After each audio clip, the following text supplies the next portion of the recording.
This channel does not promote any violent, harmful, or illegal activities. All content provided by this channel is meant for an educational purpose only.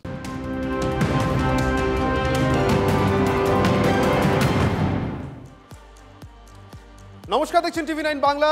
Bengal breaking নিয়ে আপনাদের সঙ্গে আমি অনির্বাণ, আর আমার সঙ্গে আমি শর্মিষ্ঠা রয়েছে। অনির্বাণ, আজ ৩রা ডিসেম্বর। আজ ৩রা ডিসেম্বর হচ্ছে বিশেষভাবে সক্ষমদের জন্য দিন, আন্তর্জাতিক বিশেষভাবে সক্ষমদের দিবস। নানা গালভরা আলোচনা, উৎসব, কত কিছুই হয়, কিন্তু তাদের অবস্থার পরিবর্তন ঘটেছে কি? এ নিয়ে তর্ক থাকলেও যারা দিব্যাঙ্গদের নিয়ে কাজ করেন তাদের কয়েকজনের তো এই মুহূর্তে আঙুল ফুলে কলা গাছ হয়ে গিয়েছে। বিশেষভাবে সক্ষমদের হাসপাতালে চিকিৎসার জন্য কোটি কোটি টাকা লুট হয়েছে, আর হাটে হাড়ি ভেঙেছেন হাসপাতালেরই এক প্রাক্তন কর্মী। 30 কোটি 50 লাখ টাকা বা দুর্নীতি হয়েছে। 2-3 জন কর্মী ফেরারও আমি শুনেছি। এদের এগেনস্টে কোনো স্টেপ নেওয়া হয়নি। বাংলায় হাসপাতাল দুর্নীতি বিহারে। বিশেষভাবে সক্ষমদের হাসপাতালে তছরূপ। 30 কোটি 55 লক্ষ টাকা হাতিয়ে নেওয়ার অভিযোগ হাসপাতালেরই কয়েকজন শীর্ষ কর্তাদের বিরুদ্ধে। তথ্য জানার অধিকারের মাধ্যমে দুর্নীতি সামনে এনেছেন একসময় এই হাসপাতালের এক কর্মী। তার দাবি, মৌচাকে ঢিল মারায় তিনি প্রাক্তন হয়ে গেছেন। এই প্রতিবন্ধীদের এই যে 30 কোটি 50 লাখ টাকা 9-6 করলো যারা, তারা বহাল তবিয়তে এখন এখানে কাজ করে যাচ্ছে, তাদের এগেনস্টে কোনো অ্যাকশন হয়নি। কেন হয়নি? সেই টাকাটা অবিলম্বে প্রতিবন্ধীদের ওয়েলফেয়ারে ব্যয় করা হোক। দুর্নীতির ব্যাপারটা এটা ওদের অডিটেই ধরা পড়েছে। প্রশ্নটা হচ্ছে যারা রক্ষক তারাই ভক্ষক। Baranagar national institute for locomotor disabilities বা NILDর একটি শাখা রয়েছে পাটনায়। সেখানে যত দুষ্কর্মের অভিযোগ, টাকা তছরূপের কথা মেনে কেন্দ্রীয় হাসপাতালের ডিরেক্টরের আক্ষেপ, কোটি কোটি টাকা উদ্ধার হলে প্রতিবন্ধীদের কাজেই লাগানো যেত। NILD के जो जिम्मेदारी है ऑफिसर्स की, उनकी भी जिम्मेदारी है कि ये 32 करोड़ रुपया किस तरह से जो है एक एक स्टाफ पे डिस्ट्रीब्यूट किया जाए। तो ये एक हाई लेवल कमिटी बनेगी। দেশে বিশেষভাবে সক্ষম মানুষের সংখ্যা খুব কম নয়। 2011 সালের জনগণনা অনুযায়ী প্রতিবন্ধকতা রয়েছে এমন মানুষের সংখ্যা 2,68 লক্ষ, যা ছিল তখনকার মোট জনসংখ্যা 2.26%। যে গণনায় বাংলায় দিব্যাঙ্গদের সংখ্যা 20 লক্ষের বেশি। সেই তাদেরই হাসপাতালে টাকা 9-6। এরকম একটা কেন্দ্রীয় সরকারি সংস্থা, এখান থেকে এরকমভাবে এত টাকা একটা তছরূপ হয়েছে, এটা তো ভারী খুব খারাপ লাগছে শুনে। এটাকে আই ক্যান নট ইমাজিন, আমি ভাবতে পারছি। বরানগরের এই হাসপাতালে যাদের ভরসার জায়গা, তারা বলছেন দিন দিন পরিকাঠামোর হাল খারাপ হচ্ছে। যেটুকু বরাদ্দ চুইয়ে আসে সেখানেও দুর্নীতির থাবা। বিশেষভাবে সক্ষমদের বিশেষ দিনে এভাবে কি রাত ঘনাবে অন্ধকারের? অনন্ত চট্টোপাধ্যায়ের রিপোর্ট, টিভি9 বাংলা। বন্যায় ভেসে গিয়েছে বই খাতা, ত্রাণ শিবিরে থেকে পড়াশোনাও এখন অথই জলে। এবার পরীক্ষা দিতে পারবেন কিনা তা নিয়ে সন্দিহান ময়নাগুড়ির বানভাসী পড়ুয়ারা। সরকার বই খাতার ব্যবস্থা করুক আরতি পড়ুয়াদের। অক্টোবরে ভয়াবহ বন্যায় ভেসে গেছে সর্বস্ব। মাথায় ছাদ নেই, ত্রাণ শিবিরে কোনো রকমে কাটছে দিন। বই খাতা ভেসে যাওয়ায় পড়াশোনাও শিখে উঠেছে। কারো সামনেই মাধ্যমিক পরীক্ষা, কারো আবার মাস্টার ডিগ্রির পরীক্ষা, কিন্তু পড়াশোনা নেই। পরীক্ষা দেবে কিভাবে ময়নাগুড়ির আমগুড়ির মমতা বিশ্বজিৎ, রজতরা? তাদের আশঙ্কা এবছরের হয়তো পরীক্ষাটা আর দেওয়া হবে না। ওই খাতা যে সমস্ত জিনিস ছিল সেগুলো এখন কি অবস্থা?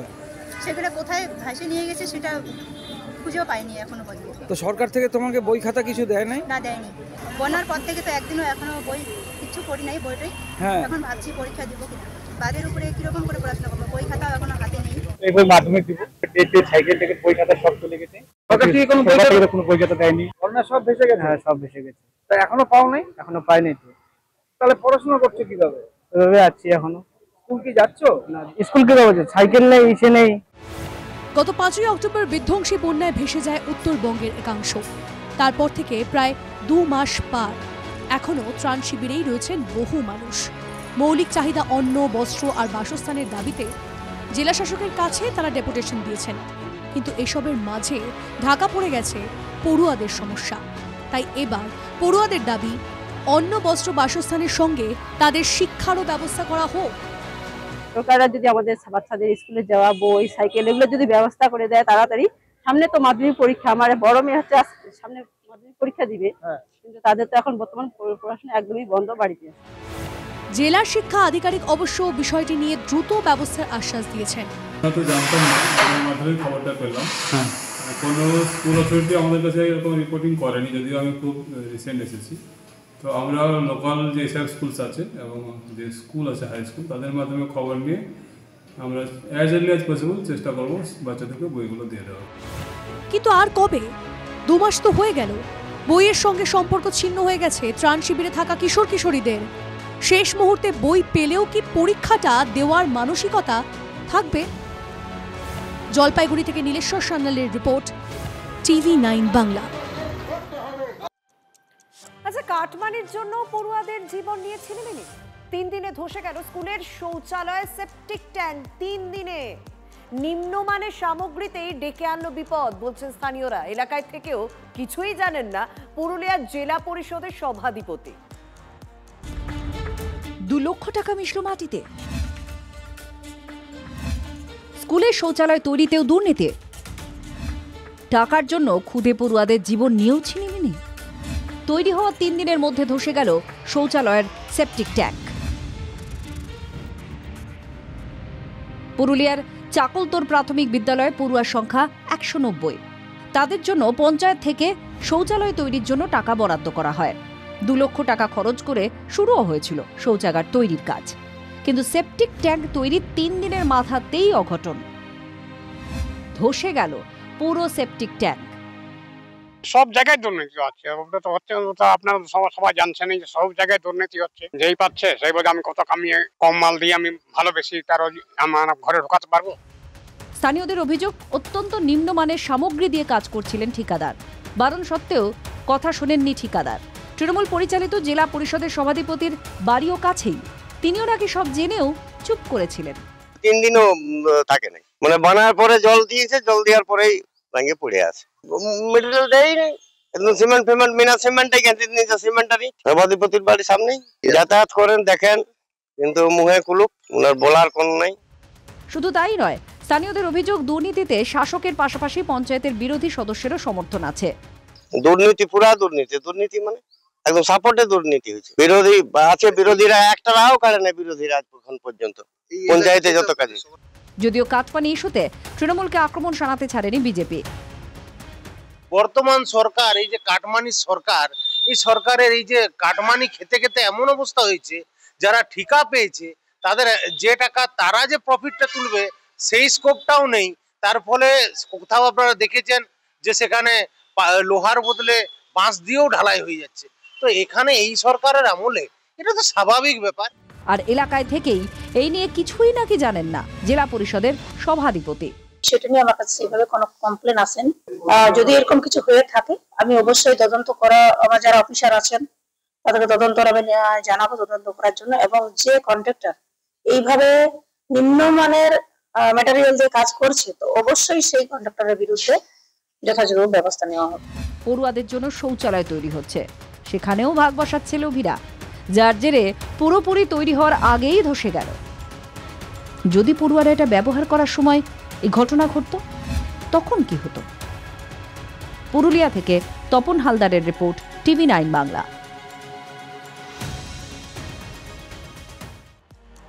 আবাস যোজনার টাকা নিয়ে ঠিকাদারের বিরুদ্ধে পালিয়ে যাওয়ার অভিযোগ। এদিকে বাড়ির জন্য পিলার ছাড়া কিছুই হয়নি। উল্টো দিকে বৈদ্যবাটি পুরসভা হুঁশিয়ারি দিয়ে বলেছে, বাড়ি না হলে টাকা ফেরত দিতে হবে, নইলে এফআইআর করা হবে। রাতে ঘুম উঠেছে উপভোক্তা। টাকা ঢুকেছে অ্যাকাউন্টে, অথচ আবাস যোজনায় ঘর হয়নি। কারণ আবাস যোজনার টাকা নাকি লুটে নিয়ে পালিয়েছে ঠিকাদার।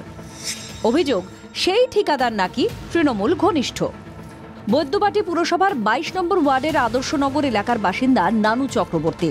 তাঁর দাবি, 3 কিস্তিতে তাঁর অ্যাকাউন্টে 3 লক্ষ টাকা ঢোকে। সন্দীপ মিশ্র নামে এক ঠিকাদার বাড়ি তৈরি করে দেওয়ার নামে ধাপে ধাপে তাঁর থেকে 2,63,000 টাকা নেন। অভিযোগ, শুধু বাড়ির ভিতের কাজ করার পরেই বেপাত্তা হয়ে যান ঠিকাদার। টাকাটা কন্ট্রাক্টর খেয়ে নিয়েছে, এছাড়া তো কোনো কিছু না। আপনারা তো দেখতে পাচ্ছেন যে কন্ট্রাক্টর সই করে লিখে দিয়েছে, এবার টাকাটা তো আমি খেয়ে নিইনি। এখন দেখছি যে আমার বাড়িটা যখন হচ্ছে না, ও কোথায় গেছে তাও পাচ্ছি না, ওকে খুঁজে ওকে ফোন করলে পাচ্ছি না, কোনো কিছুতেই পাচ্ছি না। তখন আমি পৌরসভায় জানিয়েছি বা আমি থানায় গিয়ে চিঠি করেছি। একে 2,63,000 টাকা হারিয়ে আতান্তরে পড়েছেন নানু চক্রবর্তী। তার উপর মরার ওপর খাড়ার ঘায়ের মতো তার বিরুদ্ধেই এফআইআর করার হুঁশিয়ারি দিচ্ছে পুরসভা। তৃণমূল পরিচালিত পুরসভার চেয়ারম্যান বলছেন, বাড়ি না হলে টাকা ফেরত দিতে হবে। কোন ঠিকাদারকে দিয়ে কি কাজ করাচ্ছে না করাচ্ছে আমরা তো বলে দিইনি। উনি নিজে থেকে যদি ঠিকাদার ঠিক করে কাজ করেন, সেই দায়িত্বটা তো পৌরসভার নয়, আমরা তো বুঝে নেবো ওনার থেকে। এইসব কারণের জন্যই এখন হাউজিং ফর অলের লাস্ট ফেজে এসছে। ওনার ঘুম ভেঙেছে একটাই কারণে, পৌরসভা নোটিশ দিচ্ছে, ডাকছে এবং লাস্ট নোটিশ গেছে যদি না বাড়ি কমপ্লিট হয় তার নামে এফআইআর করব। আর এতেই ঘুম উড়েছে আবাস যোজনার ওই উপভোক্তার। আমি এখন পৌরসভায় যখন জানাচ্ছি, পৌরসভা থেকে আমাকে বলছে, আমাকে না সবাইকেই বলছেন যে আপনাদেরকে টাকা দিয়েছি, আপনারা কিভাবে করবেন সেটা আমাদের দেখার দরকার নেই। আর এই নিয়ে তৃণমূলকে আক্রমণ শানিয়েছে বিজেপি। ভিট কেটে ধীরে ধীরে 20,000, 30,000, 50,000 করে 1,80,000 টাকা সেই লোকটা নিয়ে নিল, সেই ছেলেটা। আর তারপরে জানি না কোথায় পালিয়ে গেল। তারপরে সেই বৃদ্ধ মহিলা কাউন্সিলর কাছে গেছে, তো কাউন্সিলর বলছে কি আমি কি করব। এখানে প্রত্যেক কাজে দালালি চলছে, কাটমানি চলছে, আর এখানকার সাধারণ জনগণের অধিকারের ওপর প্রশ্নচিহ্ন তুলছে এই তৃণমূল কংগ্রেস। কিন্তু যে গরিব মানুষটির টাকা নিয়ে ঠিকাদারের পালানোর অভিযোগ, তার কি হবে? টাকা তো গেলই, আর পুরসভা পাশে না দাঁড়িয়ে উল্টে তার বিরুদ্ধেই এফআইআর করার হুঁশিয়ারি দিচ্ছে। আশিক ইনসানের রিপোর্ট, TV9 বাংলা। বিরোধী দলনেতার জেলায় তৃণমূলের কাছে বক্ররেখা কোনটা? এক কথায় উত্তর, এগরা। চিঠির পর ধমক, অনাস্থা প্রস্তাব। তৃণমূলের কোনো ওষুধেই কাজ হচ্ছে না, সরছেন না এগরা পুরসভার চেয়ারম্যান। উল্টে অনাস্থা প্রস্তাবকেই চ্যালেঞ্জ করে মামলা ঠুকে দিয়েছেন। বালুমাটির জেলার মতো লালমাটির বীরভূমেও তো জোড়াফুলের জড়সড় অবস্থা। আচমকাই ইস্তফা দিতে চাইলেন তৃণমূল কাউন্সিলর, কিন্তু কেন? এগরায় তৃণমূলের ঝগড়া থামছে কই? চেয়ারম্যানকে সরাতে গিয়ে তো নাকানি চোবানি খাওয়ার অবস্থা তৃণমূলের। দলের নির্দেশ উড়িয়ে পুরসভায় নিয়মিত যাচ্ছেন স্বপন নায়ক। দলের অনাস্থা প্রস্তাবও যে অসার তা বুঝিয়ে দিচ্ছেন পদে পদে। বিক্ষুব্ধ তৃণমূল নেতার করা মামলায় আরও বিপাকে তৃণমূল। পদ্ধতিগত ত্রুটির জন্য অনাস্থা প্রস্তাব বাতিল করেছে কলকাতা হাইকোর্ট। আগামী 15 দিনের মধ্যে ফের অনাস্থা আনতে হবে। নতুন লাইফলাইন পেয়ে ঘুঁটি সাজাচ্ছেন প্রবীণ তৃণমূল নেতা। এও বলবো না, আমার কোলাম হয়েছে বললাম না, কিছু বলবো। আমরা অল কাউন্সিলর, আমাদের তৃণমূল কংগ্রেসের আমরা 6 জন কাউন্সিলর স্বাক্ষর করে অনাস্থা প্রস্তাব আমরা জমা দিলাম। 21 বিধানসভা ভোটে এগরায় তৃণমূল জিতলেও 14 ওয়ার্ডের পুরসভায় 1700 ভোটে পিছিয়ে পড়ে। 1 বছর পর পুরো ভোটে অবশ্য তৃণমূল এগরায় জেতে। পুরো এলাকায় তারা এগিয়ে ছিল 700-র বেশি ভোটে। তবে গত লোকসভা নির্বাচনের নিরিখে এগরা পুরো এলাকায় তৃণমূল 4200 ভোটে পিছিয়ে। তারপরই স্বপনের উপর কোপ। প্রথম অনাস্থা বাতিল হলেও মচকাচ্ছে না তৃণমূল। ঝোপ বুঝে কোপ মারতে কি তৈরি বিজেপি?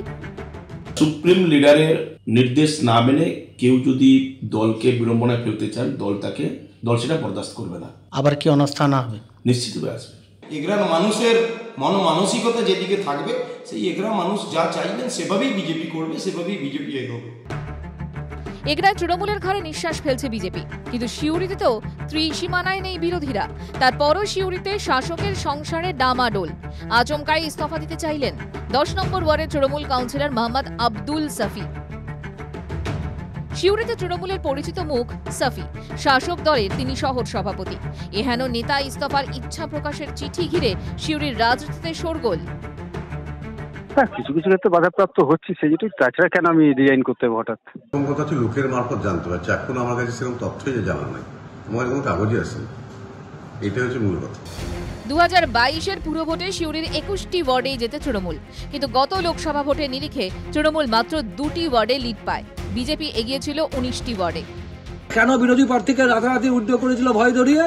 কেন মাথায় রিভলভার ঠেকে তাকে উইথড্র করানো হয়েছিল? তাদের আবার রেজিগনেশনের দাম কি? যার সৃষ্টিরই কোনো দাম নাই, তার মৃত্যুর আবার মর্যাদা কোথায়? তৃণমূল কাউন্সিলর সফি আগেও পদত্যাগ করতে চেয়েছিলেন, এবার একেবারে চিঠি।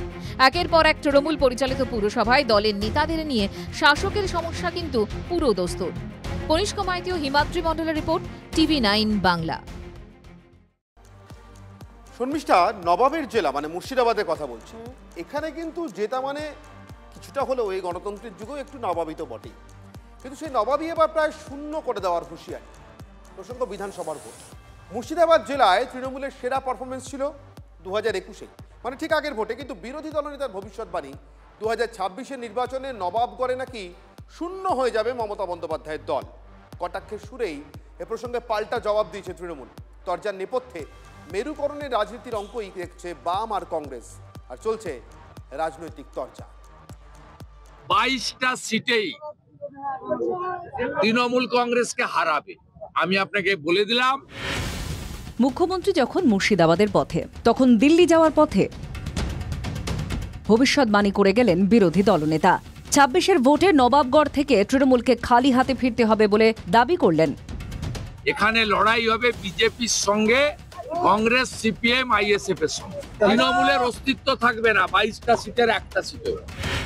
বিগত নির্বাচনী পরিসংখ্যান বলছে 2021-এর বিধানসভা ভোটেই প্রথমবার তৃণমূল একাধিপত্য দেখিয়ে 20টি আসনে জেতে।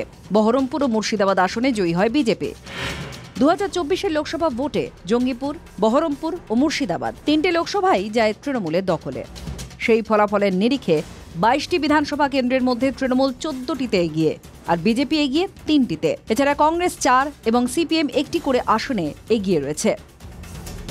আজকে সুতির মাটিতে বলে গেলাম, শূন্য হাতে তৃণমূলকে 2026-এর এপ্রিলে যেতে হবে। মুর্শিদাবাদে তৃণমূল শূন্য হবে, যাতে আরো বেশি করে সংখ্যালঘুদের জোর করে হুমকি দিতে পারে। বাংলার মানুষ তো বোকা নয়, তাই জন্য পূর্ব মেদিনীপুরে ওকে শূন্য করে দেবে। বাংলার সর্বাধিক মুসলিম প্রভাবিত জেলা মুর্শিদাবাদ। একসময় কংগ্রেসের একাধিপত্য ছিল, লড়াই হতো বামেদের সঙ্গে। এখন নবাবের জেলায় এই দুই পক্ষই প্রান্তিক শক্তিতে পরিণত হয়েছে। থাবা বসিয়েছে মেরুকরণ। সেই পথ আরো মসৃণ করেছে ধুলিয়ান শামসেরগঞ্জের হিংসা, জাফরাবাদে বাবা ছেলে হরগোবিন্দ দাস ও চন্দন দাস হত্যাকাণ্ডের ঘটনা। তার উপর আগামী 6 ডিসেম্বর একই দিনে তৃণমূল বিধায়ক হুমায়ুন কবিরের বাবরি মসজিদের আদলে মসজিদের শিলান্যাস। আর বিজেপি নেতা শাখারব সরকার রাম মন্দিরের ভিত্তিপ্রস্তর স্থাপনের উদ্যোগ মেরুকরণের জল্পনায় বাড়তি মাত্রা যোগ করেছে। কার কি হবে আমি জানি না। মুর্শিদাবাদ জেলায় কংগ্রেসের উত্থান হবে, আমি লিখে দিতে পারি। সবাই জানে যে এখানে বাম এবং কংগ্রেস শক্তিশালী। মুর্শিদাবাদ মালদা জেলাকে বরাবরই টার্গেট করছে বিজেপি এবং তৃণমূল উভয়ই। এই মেরুকরণের রাজনীতি হচ্ছে ওদের হাতিয়ার। ইতিমধ্যে মুর্শিদাবাদের সক্রিয়তা বাড়িয়েছে আইএসএফ। তৎপর আসাউদ্দিন ওয়েসির দল মিমো। দল বদলের পর্বও জারি। রাজনৈতিক মহলের ধারণা, এই দুই দল সংখ্যালঘু ভোটে ভাগ বসাবে। 2019 থেকে যে ভোট একাট্টা হয়ে ঢুকছিল তৃণমূলের ঝুলিতে। মুর্শিদাবাদে বিজেপিকে মানুষ জেতাবে, যাতে আরো বেশি করে সোনালী বিবিদের ওরা বাংলা ভাষায় কথা বলার অপরাধে বাংলাদেশে পাঠাতে পারে। মুর্শিদাবাদের 22টি বিধানসভা কেন্দ্রের মধ্যে হিন্দু মুসলিম প্রায় সমান 3টে কেন্দ্রে। সংখ্যালঘুরা সংখ্যা গরিষ্ঠ 16টি আসনে। বাকি 3টি বিধানসভা হিন্দু প্রধান। রাজনৈতিক পর্যবেক্ষক মহলের মতে, যে পথে গঙ্গার জল গড়াচ্ছে তাতে 26-এর নির্বাচনে মুর্শিদাবাদে সম্প্রদায় ভিত্তিক ভোট ভাগাভাগির পুরো সম্ভাবনা আছে। সেক্ষেত্রে কার লাভ কার ক্ষতি সেই অঙ্ক কষা শুরু হয়ে গেছে এখন থেকেই। কৌশিক ঘোষের রিপোর্ট, TV9 বাংলা। মুকুট হয়ে থাকার কথা ছিল যার, তার সঙ্গেই অন্যায় অবিচার। অনুন্নয়নের শিকার উত্তরবঙ্গ। রাজ্য সরকারের বঞ্চনার বোঝা উত্তরবঙ্গের কাঁধে। মুখ্যমন্ত্রীর উন্নয়নের পাঁচালি পড়ার পরদিনই এ অভিযোগ করলেন উত্তরবঙ্গের বিজেপি বিধায়করা। স্বাস্থ্য, শিক্ষা, চা বাগান, পরিকাঠামো উন্নয়ন নিয়ে গুচ্ছ গুচ্ছ প্রশ্ন তুলে দিলেন তারা। পাল্টা শিলিগুড়ির মেয়র গৌতম দেবের প্রশ্ন, উত্তরবঙ্গের জন্য বিজেপির 6 সাংসদ কি করেছেন? উন্নয়ন পাঁচালী, কারণ এটা আমাদের একটা জনগণের কাছে দায়বদ্ধতা থাকে। কি বলেছিলাম, কতটা করতে পারলাম, এটা মানুষের কাছে কৈফিয়ত দেওয়ার ব্যাপার থাকে। উত্তরবঙ্গের মানুষের সাথে ফাজলামি হচ্ছে। কতদিন এইভাবে পড়ে পড়ে মার খাবো? দায়বদ্ধতা বনাম বঞ্চনা। কেন্দ্রের বিরুদ্ধে বঞ্চনার অভিযোগ তুলে বারবার বাংলার প্রতি রাজ্য সরকারের দায়বদ্ধতার কথা মনে করিয়ে দেন মুখ্যমন্ত্রী। তার পাল্টা উত্তরবঙ্গের প্রতি বঞ্চনার অভিযোগে রাজ্য সরকারকে কাঠগড়ায় তুলল বিজেপি। বিজেপির 3 বিধায়ক, শিলিগুড়ি শঙ্কর ঘোষ, ফালাকাটার দীপক বর্মন আর ডাবগ্রাম ফুলবাড়ির বিজেপি বিধায়ক শিখা চট্টোপাধ্যায়রা এক সুরে অনুন্নয়নের অভিযোগে সরব হলেন। একটা সামান্য প্রজেক্ট তৈরি করার জন্য যে পরিমাণ অর্থ কলকাতায় ব্যয় করা হয়, কলকাতার লোকের অভিযোগ দক্ষিণ কলকাতায় ব্যয় করা হয়, তার 60% টাকাও সম্পূর্ণ উত্তরবঙ্গের জন্য বরাদ্দ হয় না। গত 14 বছরে মমতা জমানায় সরকারের যে কাজকর্ম তাকে সামনে রেখে একদিকে যখন মমতা উন্নয়নের পাঁচালী প্রকাশ করছে, তখন রে রে করে উত্তরবঙ্গ জুড়ে সরব বিরোধীরা। অনুন্নয়নের পাঁচালী এটাকে বলবো আমি, এটা উন্নয়নের পাঁচালী না। দেখাক না উত্তরবঙ্গে একটা ইন্ডাস্ট্রি হয়েছে, উনি বলতে পারেন কতগুলো মেডিকেল কলেজ, বিশ্ববিদ্যালয়, ওগুলো বিশ্ববিদ্যালয় বলে, ওগুলোকে মেডিকেল কলেজ বলে। রাজ্য সরকারের পেশ করা বাজেট অনুযায়ী 2025-26 অর্থবর্ষে উত্তরবঙ্গের উন্নয়ন খাতে প্রায় 900 কোটি টাকা বরাদ্দ করা হয়েছে, কিন্তু উত্তরবঙ্গের প্রতি বঞ্চনার অভিযোগ ওঠা বন্ধ হয়নি।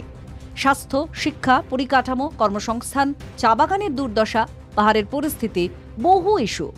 দরজার মধ্যে পৃথক রাজ্য বা কেন্দ্রশাসিত অঞ্চলের কথাও শোনা গেছে উত্তরবঙ্গের বিজেপির জনপ্রতিনিধিদের মুখে। সামনে 2026 নির্বাচনী তথ্য বলছে ফরাক্কার ওপারে বিজেপি সাংগঠনিকভাবে এগিয়ে। 8টি লোকসভার মধ্যে 6টি তাদের দখলে। 24-এর লোকসভার নিরিখে 8 জেলা 54টি বিধানসভার মধ্যে 32টি কেন্দ্রে এগিয়ে, তৃণমূল 17টিতে। 21-এর বিধানসভা ভোটের মার্কশিটও বলছে 54টি বিধানসভার মধ্যে 30টিতে বিজেপি ও 23টি কেন্দ্র তৃণমূলের দখলে। রাজনৈতিক মহলে প্রশ্ন, বিজেপি নেতারা যেখানে হিন্দু ঐক্য, শরণার্থী, বাংলাদেশি ও রোহিঙ্গা অনুপ্রবেশ, চিকেন স্নেকের নিরাপত্তার মতো ইস্যুতে জোর প্রচার করছে, সেখানে উত্তরবঙ্গের প্রতি বঞ্চনার অভিযোগ কি বড় ইস্যু হবে 26-এর ভোটে? স্বাস্থ্য, শিক্ষা, বাসস্থান, চা বাগান, কর্মসংস্থানের মতো বিষয়গুলো কি থাকবে প্রচারের মূল ফোকাসে? উত্তরবঙ্গের সাম্প্রতিক প্রাকৃতিক বিপর্যয়, দার্জিলিং কেন্দ্রিক নানা বিষয় কতটা জায়গা পাবে প্রচারে?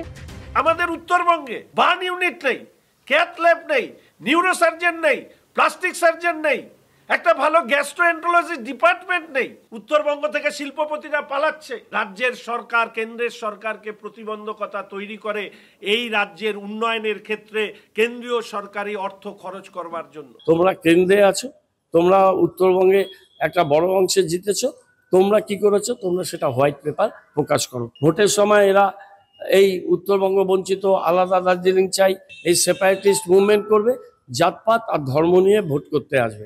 নির্বাচন যত এগিয়ে আসছে, তৃণমূল বনাম বিরোধী এই লড়াই আরও টান রূপ নিচ্ছে।